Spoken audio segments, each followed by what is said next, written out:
Nós celebramos o quinto domingo do tempo comum e a palavra de Deus para esse domingo, dentre tantas coisas, é uma exortação à vocação, porque são três vocacionados, e ao mesmo tempo uma exortação à experiência de Deus, que nos traz uma mudança de fato. Todos os três, ou até mais se contarmos os apóstolos, eles fazem uma experiência de Deus e começam a perceber aquilo que neles tem que ser mudado e transformado.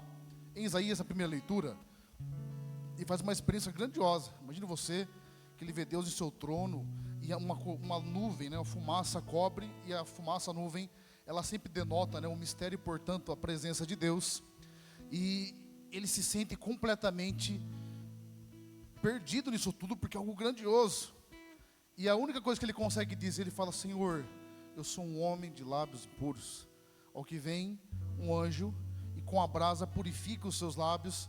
E Deus disse: a quem eu mandarei? Quem irá por nós?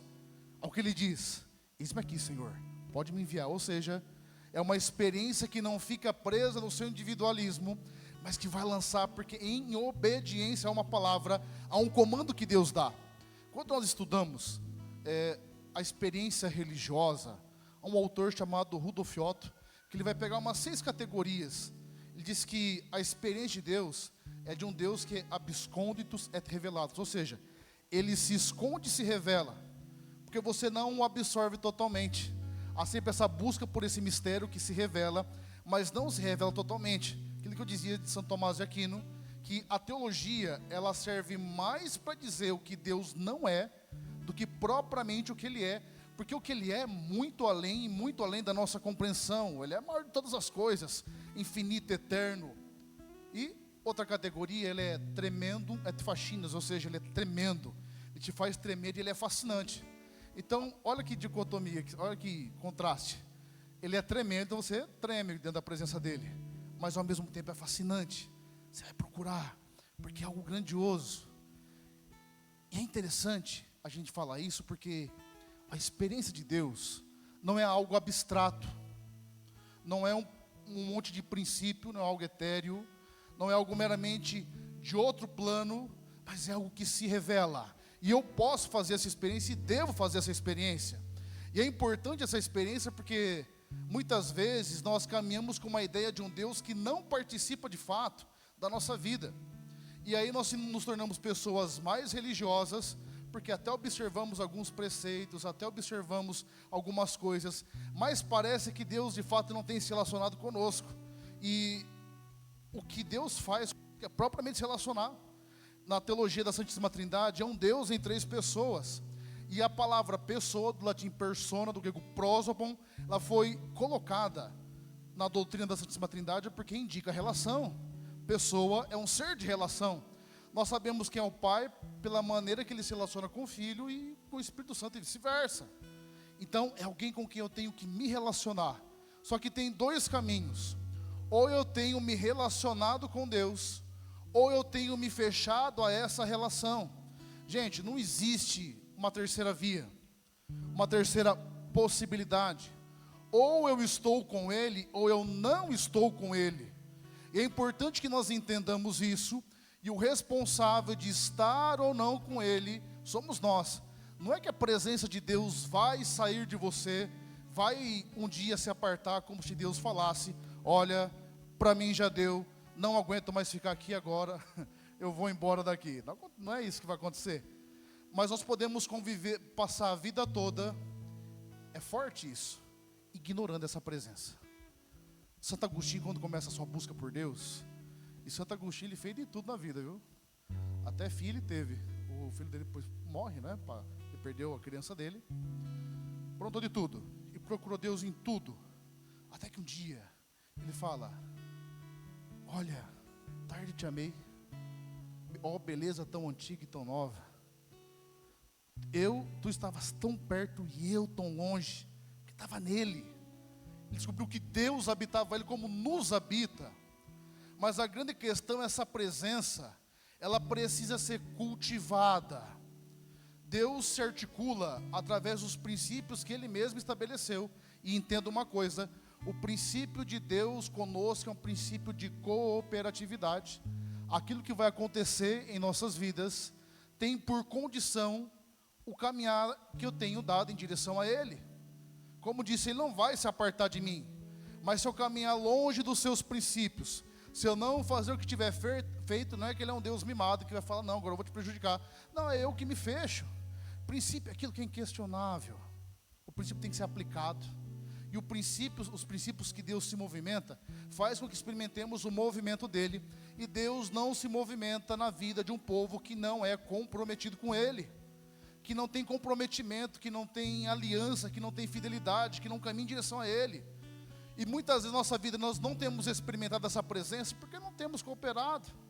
Nós achamos que podemos viver uma experiência de Deus aos nossos moldes, do jeito que eu acho, do jeito que eu quero, do jeito que eu acho que tem que ser feito, mas isso não funciona.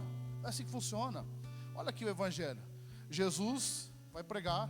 Alguns estudiosos dizem que se fala de trazer as barcas um pouco mais para trás, é para que de fato a voz dele chegasse, né, mais distante.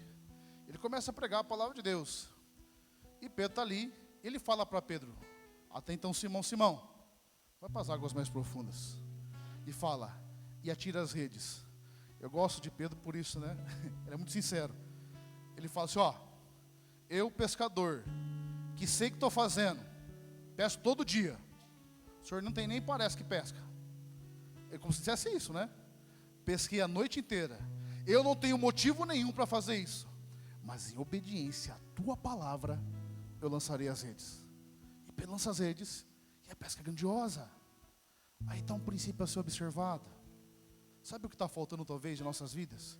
Ir para águas mais profundas, gente. Sair da mesmice, de viver do mesmo jeito. Talvez você está vivendo na margem, e para você Deus é o que você contemplou na margem. Mas tem águas mais profundas, tem muito mais coisa a ser vivida, a ser experimentada. Vai às margens, mas não se esqueça de, ao ir às águas mais profundas, ouvir a palavra daquele que fundamenta todas as coisas. Porque tem pessoa que até vai para as águas mais profundas, mas se afoga, né? Porque, né? Não procura, vai de qualquer jeito, não escuta, né? Tem um amigo padre que eu conheci, ele foi para a Marinha. Ele só não avisou uma coisa, que ele não sabia nadar. Na Marinha, só isso. Tem coisa que é requisito, é ou não é? Eu vou na Marinha, jogaram ele no mar lá, não deu certo. Não é o Padre Léo, é outro sacerdote. Olha, sabe nada. Depois eu vou contar para o Padre Léo, o Padre Jonas está contando aí que você... Tem coisa que é requisito, gente. É que nem eu nunca esqueço, uma época de seminarista, uma vez veio um padre inconformado, falou com o reitor. O reitor falou assim, Padre do céu, veio um menino aqui conversar comigo aqui. Ele falou que ele adora ser padre, ele só não gosta de rezar a missa. Você gosta do quê, meu anjo? É ou não é? Então, às vezes, a gente quer fazer alguma coisa, mas a gente não tem se empenhado. É por isso que nós temos que ter uma consciência do propósito de Deus a nosso respeito. Quem se movimenta por proposta, muda toda hora. Toda hora muda. Você vai ter proposta a todo tempo, a todo momento, a todas as circunstâncias e de todos os modos. Desculpa ser bem claro, proposta de trabalho, proposta de ganhar mais, proposta de pessoas, seja de relacionamento mais próximo, seja de amigos, vai ter proposta a todo tempo. A questão é se nós temos tido propósito, porque a proposta, ela muda conforme as circunstâncias, o propósito não. Quem sabe para onde está indo, as dificuldades, as coisas mais difíceis, os momentos mais tenebrosos, se tornam apenas um estágio daquilo que um dia chegaremos. E nós precisamos ser um povo de propósito, saber onde eu quero chegar, saber o que eu quero fazer, saber qual é o direcionamento de Deus para mim. Mas qual que é a crise da maioria das pessoas? Elas não sabem porque estão no mundo. Então tem sobrevivido, tem caminhado, tem feito as coisas, mas não tem feito. Talvez você pergunta, Padre, como é que eu sei o que Deus quer para mim? Olha, alguma coisa você já sabe, sim ou não? Começa por aí.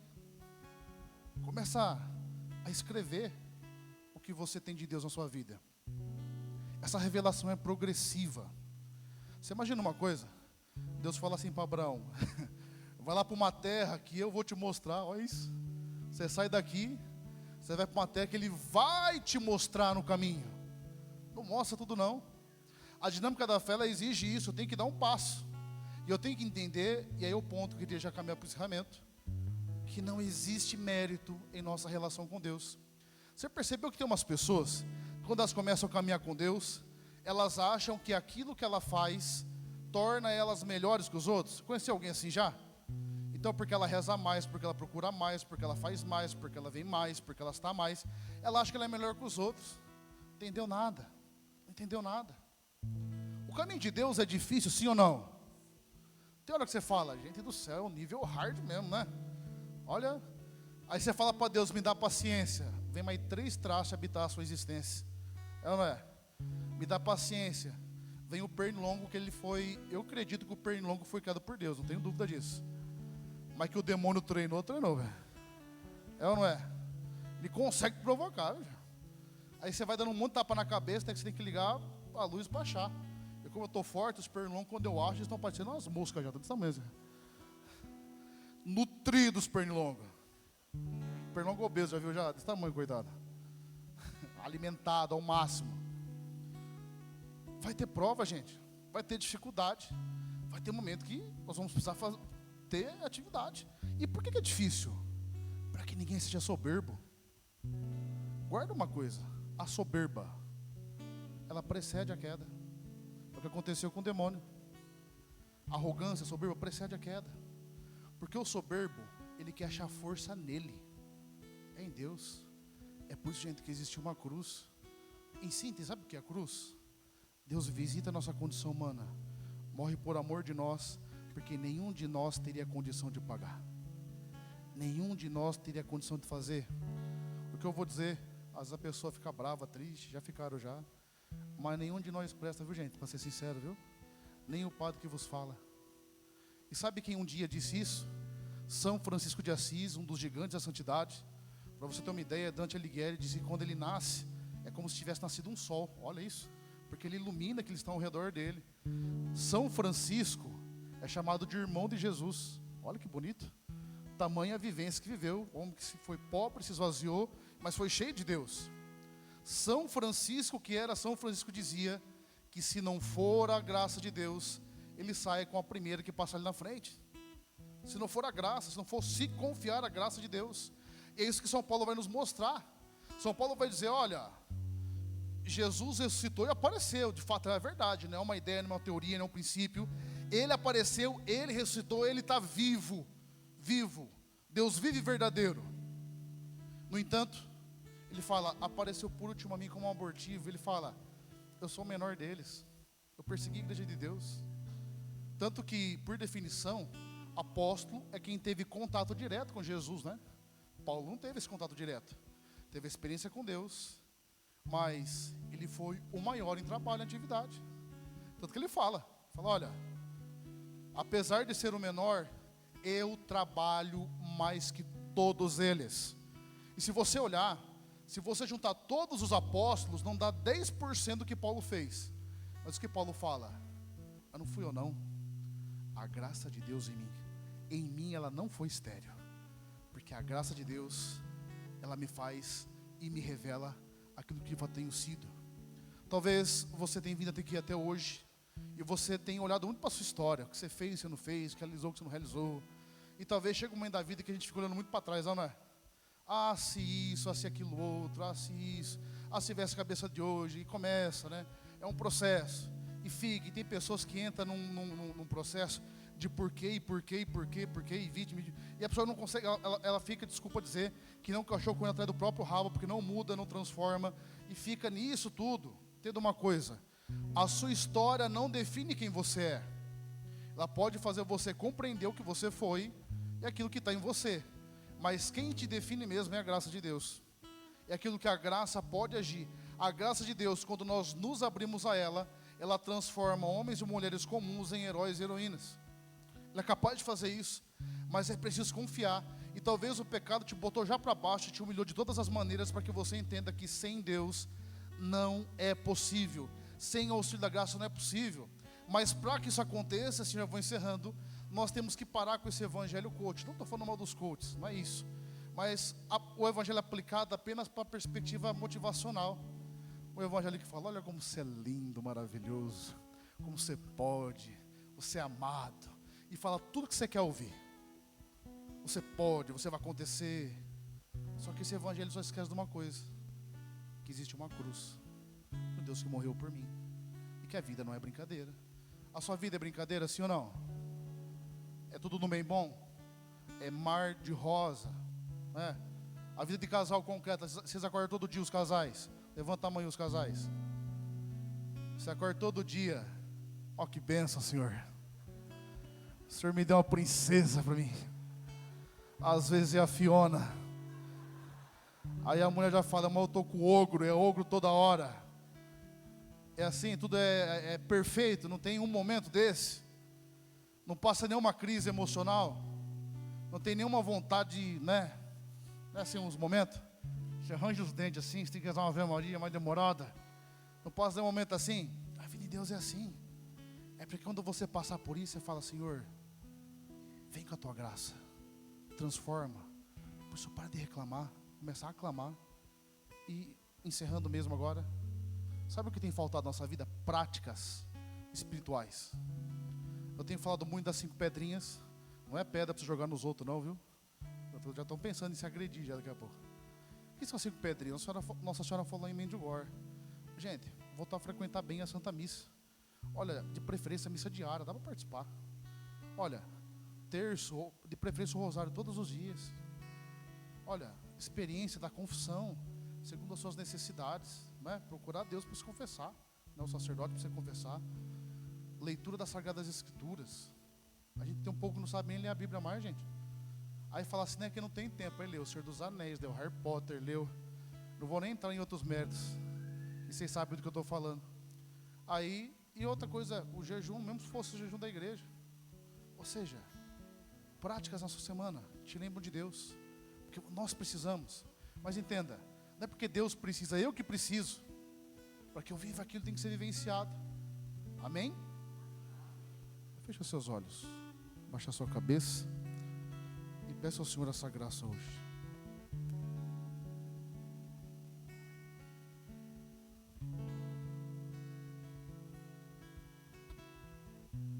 Fala com Deus nesse momento. Diga o quanto você espera e precisa estar nele. Responda para Ele em oração nesse momento. Peça-lhe a graça de viver profundamente essa transformação.